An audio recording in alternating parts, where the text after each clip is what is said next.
Pro Football Network has dropped a new 7-round mock. We're going to break it down and discuss the best, worst, and sleeper picks next on the Locked On NFL Draft Podcast. You are Locked On NFL Draft, your daily podcast covering the NFL Draft. Part of the Locked On Podcast Network, your team every day.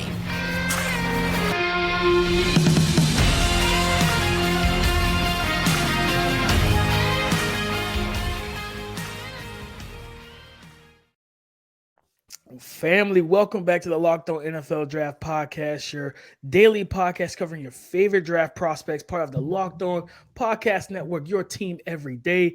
I'm your boy, Damian Parson, always on the ones and twos. You can find me on Twitter at DP_NFL. I'm one of the national scouts over at the Draft Network and your local and favorite running back guru. And as always, you know who's with me, the champ himself, my boy Keith Sanchez, that you can find on Twitter at The Talent Code. Keep talk to him, baby. What's up? What's up? This is Keith Sanchez, senior draft analyst at The Draft Network, man. And like my guy DPQ's up, man, 2019 national champ. But you know why we're here, man. We're here to bring you championship level content when it comes to the NFL draft, perspectives, philosophies, prospects. And guess what? Today we have a mock draft. Yes, it's mock draft Monday. We look into Pro Football Network's Ian Cummings 7-round mock draft. Me and DP, we're going to cover the first 2 rounds and pick our best, our worst, and our sleeper picks from this mock draft. But DP, before we get started, man, why don't you kick them off with a sponsor real quick? Today's episode is brought to you by Ultimate Football GM. Ever dreamed of becoming an NFL GM and managing your football franchise? Then this game is definitely for you. To download the game, just visit ultimate-gm.com or look it up in the app stores. Our listeners here get a 100% free boost to their franchise when using the promo code Locked On, all caps, in the game. Keith, you know how we do with Mock Draft Mondays, man. We talk about the best, the worst, and the sleepers. We're going to kick it off with the best. We're going to start with the good news first, Keith. What pick do you label as the best? What stood out to you out of this 7? Like I said, it's 7 rounds, guys, but we really got to the meat and potatoes of the first 2 rounds. So what pick stood out to you, man?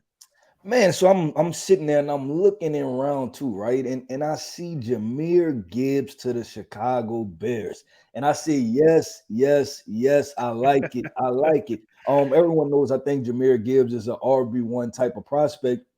And if the Chicago Bears are able to get him in round 2, and now you're talking about Jahmyr Gibbs with DJ Moore, with Chase Claypool, with Justin Fields, it just adds another offensive weapon, right? And we're talking about we talk about this easy weapons. And what I'm talking about is Jahmyr Gibbs is a running back, but that can obviously release out of the backfield, run those simple choice routes, right? That be able to route the linebackers up and gives Justin Fields an easy opportunity to deliver the football. So I want to say he's one of those easy weapons for Justin Fields because there's somebody I can quickly get the football to, whether that's out in the flats or it's 5-10 yards up the field. And this is a guy that once he has the ball in his hands, he can make some dynamic plays. So, man, Jahmyr Gibbs to the Chicago Bears, I think was my best pick that I've seen from this mock draft.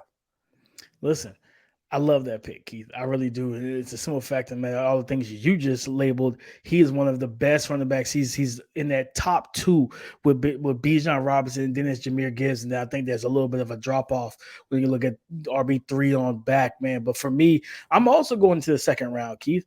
I'm going to the second round to those Houston Texans, Keith. Okay. Dalton Kincaid, man. Getting Dalton Kincaid in the second round to me feels like a steal, especially Keith. I'm gonna preface this first with the fact that if you know, I don't want to give out too many nuggets out of this mock draft, but the Texans came away with a little bit of the haul, Keith, because they got Bryce Young with pick 2 in the first round. But with the 12th pick, they pick Jackson Smith and Jigba. So they go Bryce Young, Jackson Smith, and Jigba, and then solidify that with a dynamic, like literally to me, the best pass catching tight end in this class, a route runner, separator, great hands, a really competitive dude. Some people even throw the name Travis Kelce. I won't do that to the young man because that's unfair.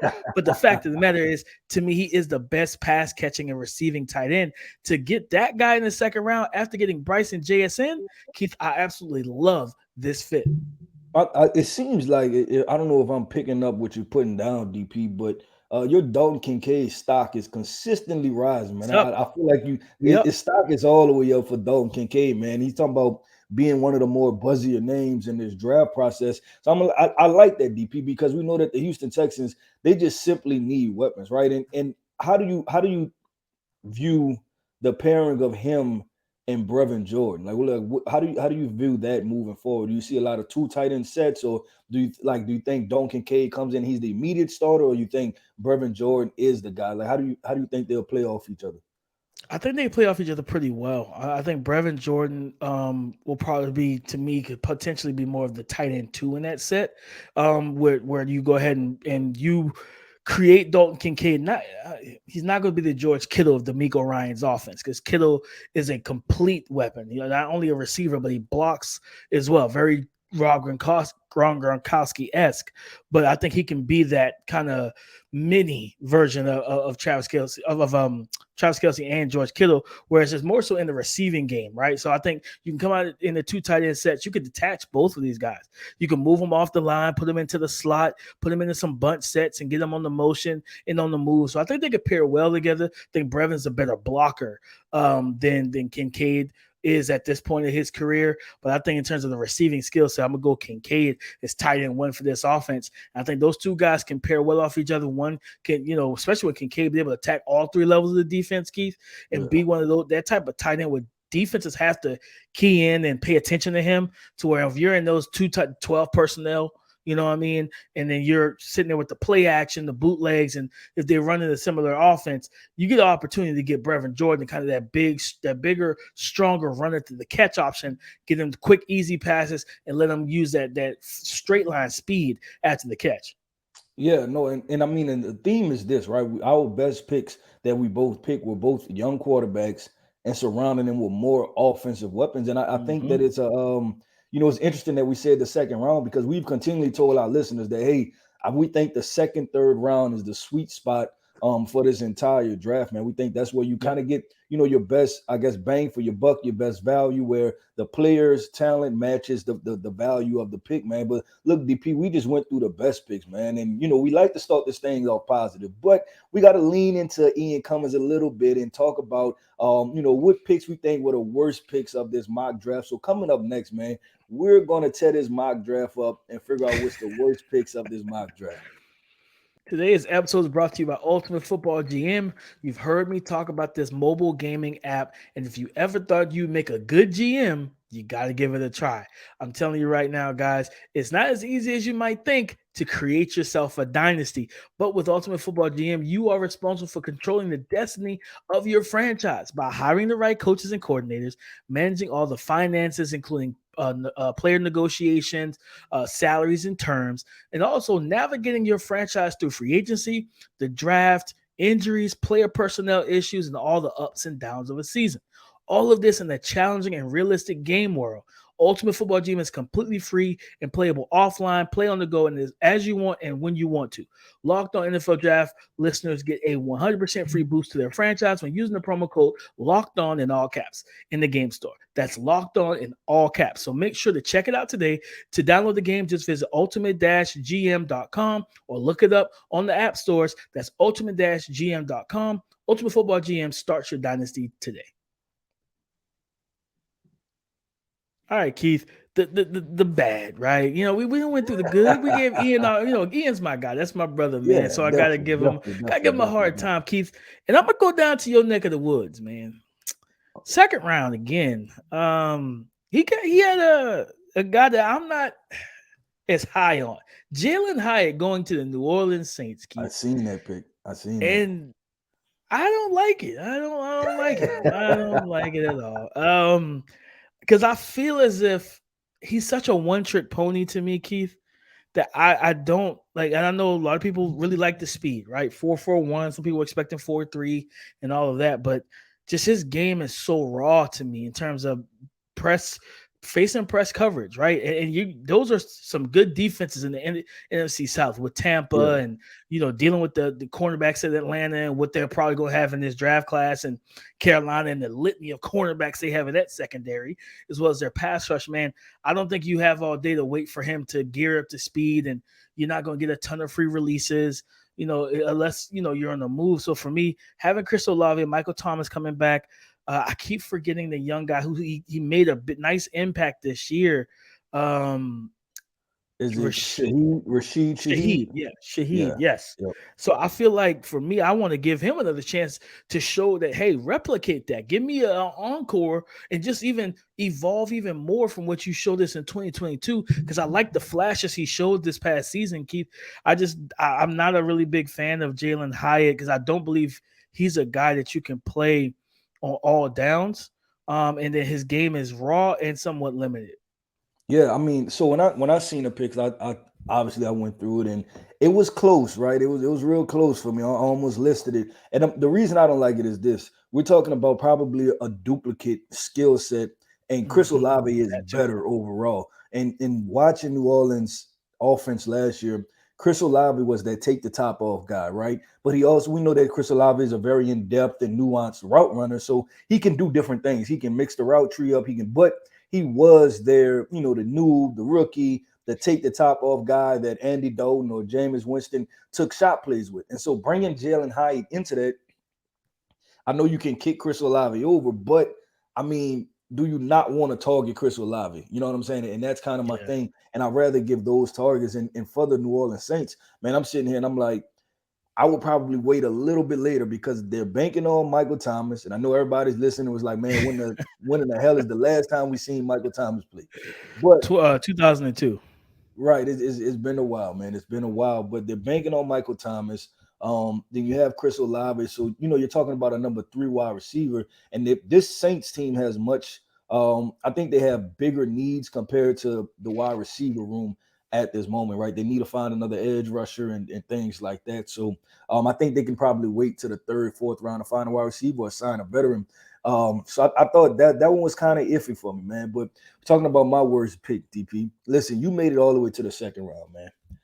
My worst pick, it was 6 picks in, man. The Detroit Lions. I I knew it. seen I knew it. Will Levis to the Detroit Lions, and I said I want no parts of it. And not so much the fit, but so much the fit. And what I'm saying is this, right? That if I'm the head coach for the Detroit Lions or the general manager, I'm not drafting a rookie quarterback. This defense was all-time bad last year, right? You were on the hot seat until y'all went on a win streak. I cannot bank on going on a 7-8 game win streak and like saving my job again. So I need guys that's going to come in and immediately play. Will Levis is not going to immediately play. We know that Will Levis has all the tools in the world, but to this point, he appears to be a developmental guy, right? So you're talking about year 1, year 2, probably year 2-ish to 3 when you really feel comfortable. So with that being said, if I'm the GM and the head coach, I'm not pulling the trigger on that. I'm saying, no, I'm getting me a defensive starter. I'm getting me a cornerback, whether that's Christian Gonzalez, anybody, right? And I'm getting me an immediate impact player. So that was the pick for me that I was like, I wouldn't want to do it, right? And not saying that I don't think it's a good fit. And I think because you have to read, and that's the thing with these mock drafts, right? You have to read their perspective and the insight. So, I read the paragraph under the pick, and I fully understood where he was coming from. But at the same time, I'm like, man, if I was in those shoes, I wouldn't make that move because I'm trying to save my job. And let's be honest, the perspective next year is going to be that the Green Bay Packers should be an okay team. The Minnesota Vikings, everybody's going to say they quote unquote choked in the playoffs, right? Chicago Bears are still in developmental stages, and everybody's kind of the Lions will be that trendy team. So there is no more not making the playoffs, right? So you don't have any more room for error. I'm sorry, if you're Dan Campbell and if you're the general manager. So if I'm the general manager, I'm drafting a player that I know can play for me. Like you can't play 2 quarterbacks at one time. So I'm No, drafting a defensive player. No, I not to cut you off. I love that. And I love that explanation, Keith. Just simply because Dan Campbell, who's a good coach, and I think he's Yeah. great for this city, for this team. We know how impatient GMs and owners in the NFL can be. To where if Even he misses fan the playoff bases. again, how can you walk in and say, "Give me another year"? Yeah, fan base is like the Lions fan base will forget that they're the Lions, right? Like they were like, oh man, we got a Super Bowl team, and then so they'll forget that they're actually the Lions, and then start thinking, so if you win, go 7-10 next year, oh fire him, we have a team good enough. So I'm 100% on par with you with that. No, I think like you said, the will. I really believe that Dan Campbell could be great for Will Levis, but like you said, the clock is ticking. So, like you said, the defense not being what it needed to be last year, right? So you use these early picks and you get the impact players defensively. So, like you said, this division is up for grabs. Aaron Rodgers is on his way to green to still gonna be in green, but it's gonna be in New York with that gang green with the Jets once they figure out the trade compensation. But that's going to be out of the division now. He's going to be out of the conference. He's going to be in the AFC, right? Battling with Josh Allen, those boys. So you're looking at Dan Campbell, you're looking at the situation like, I got Jared Goff, I got DeAndre Swift, I got Amon St. Brown, Jameson Williams is healthy, right? We got to get into the young tight end. We got a great offensive line, one of the better young play callers in football, great defensive mind in Aaron Glenn. We just got to get Aaron Glenn some help defensively with some corners, another edge rusher, a defensive line, potentially linebacker, right? You got to get some more dogs in there, man. Some guys that's going to come out there and help you really compete in this division. And like you said, Jordan Love, first year starter, Keith, right? Kirk Cousins, we know what he is, right? He's a solid to potentially good quarterback. He's just not a franchise guy. So, and then of course Justin Fields is the young. He's the X factor in this division where Detroit, if you don't handle business versus him, that's probably who takes his division from you. In my opinion, it could be the Bears. So I'm with you wholeheartedly, Keith. I really like Will Levis could work there, but from a timing standpoint, it's not a fit. It's the clear right person, wrong time, right? It's one of those relationships. Like, man, look, it's just bad timing, right? Right person, just wrong time. We got to move on. If I met you 5 years ago, maybe some things would have been different. Yeah, things could have been different. So, man, we're talking about, man, we went through our best picks. We went through our worst picks. Now we're going to do our thing. We're going to bring you the sleeper picks, man. Coming up next, myself, DP, we're going to choose our sleeper picks from this mock draft. The best sports book in America is FanDuel. And guys, if you are a new customer, great news for you. You get a no sweat first bet up to $1,000. That's bonus bets back if your first bet doesn't win. All you have to do is download the FanDuel Sportsbook app. It's super safe, secure, and it's really easy to use. And you can bet on multiple things: money lines, spreads, NBA bets like, points, player props, rebounds, assists, all of that good stuff, exclusive bets. But also FanDuel allows you to combine your bets for a chance at a bigger payout with a same game parlay, guys. So don't miss the chance to get your no sweat first bet up to $1,000 in bonus bets when you go to FanDuel.com/locked-on. That's FanDuel.com/locked-on to learn more. Make every moment more with FanDuel. Sleepers, Keith. I'm talking, these are the picks where people have their heads on the pillows and they're not trying to wake up on Monday morning. They don't try to wake up for these picks, man. What pick stood out to you? Or you looked at this mock and you saw this pick and the first thing you said was like, man, people not going to talk about this pick until this player is killing it on the field.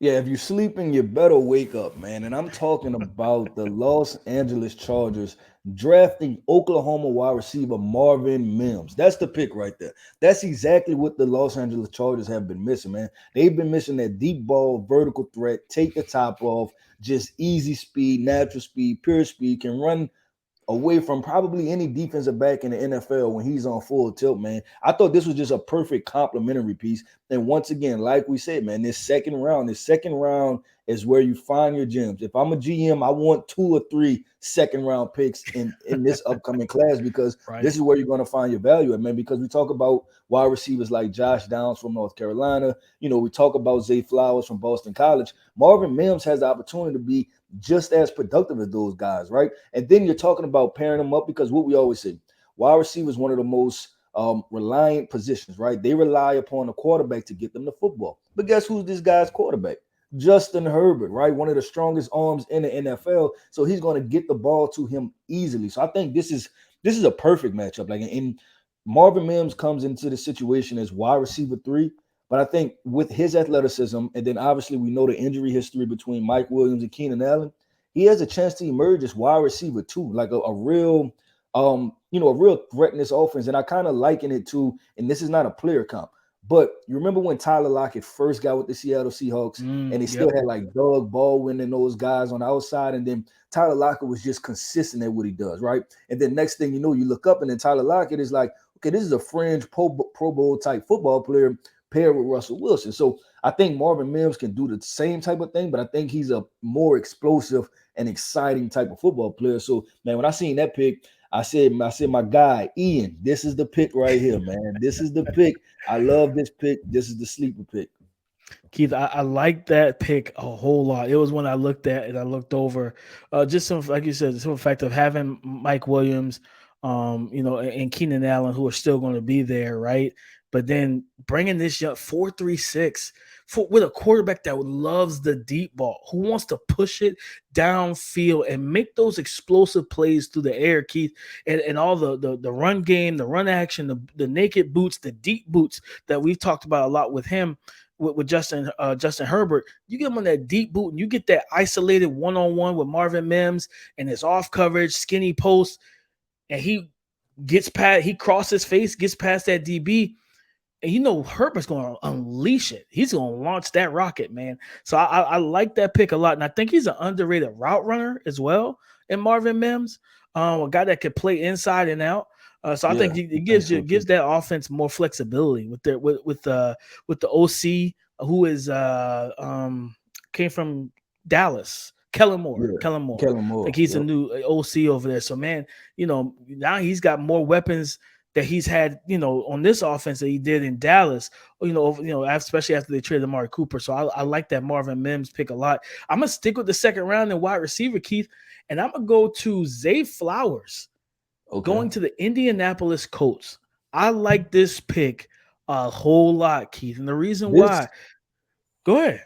I was going to say, this feels very similar to the Marvin Mims situation. Yep. In the fact that I think Zay Flowers is a perfect complement to Michael Pittman and was that guy from Cincinnati? Oh, Alec Pierce. Alec Pierce, yeah, two big body wide receivers, and now you have Zay Flowers to stick in there. All they have is a bunch of trees over there, a bunch of towers. Alec Pierce, Michael Pittman, Jelani Woods, Mo Alley Cox, both of those two big guys at tight end. They lost Paris Campbell, who went to the Giants in free agency. So now you slide Zay Flowers, who I believe can play outside. It's kind of similar build. He's not as bulky as Steve Smith Sr. when he was with the Panthers, but kind of a similar height, weight type proportion. Steve Smith, I've listened to him talk about Zay. He loves Zay. So I think, he could play outside like Steve Smith. But in this offense, Keith, no matter who's at quarterback, he's more than likely going to be thrown right into the slot. And now you got yourself some trouble as a defensive coordinator because you got to worry about the run game, a healthy Jonathan Taylor, right? The offensive line getting back to playing 2020 and 2021 physical, vertical pushing football. And you want to play, single high, bring a safety down to stop Taylor. But then you have those two big dudes outside. So you got to focus on that. Alec Pierce is a deep ball guy, right? With legitimate speed at 6'3", 6'4". Now Zay Flowers can just be that slot machine, baby. Like we in Vegas, right? Just pull a lever and give it to him, and them coins gonna come, man. And I think that whoever's the quarterback is, Zay Flowers, which me and you talked about this recently, Zay Flowers is one of those receivers that he could fill a multitude of roles for an offense, in my opinion. Yeah. And for this offense, especially if it's a young quarterback, a la maybe an Anthony Richardson. But if it's a young QB, right, you want to give him somebody that can win quick and he can get the ball out of his hands quickly, especially after the play action. And he also is a vertical threat himself. So the manufactured touches, all the different things that Zay Flowers brings, the yards after the catch, the explosiveness, the body control, man, this would be a great fit. If he fell to the second round, the Colts were able to scoop him up.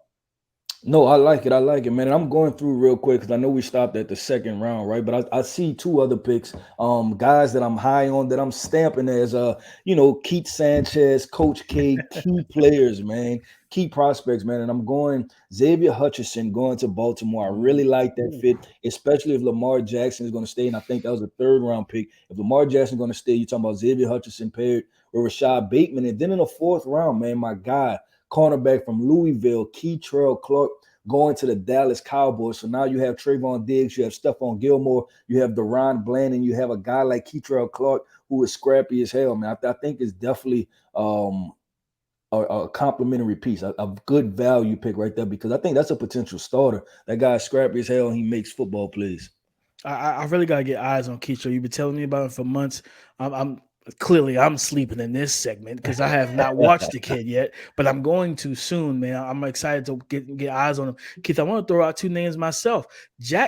Third round, 88th pick. The Jacksonville Jaguars getting Bryce Ford Wheaton, wide receiver out of West Virginia, 6'4", 220 guy. They ran a 4.38 at the combine. Keith, this offense is getting Calvin Ridley. They got my man that they got out of Arizona last year. I don't know why I'm blanking on his name right now. Yeah, Christian Kirk, one of my guys, man.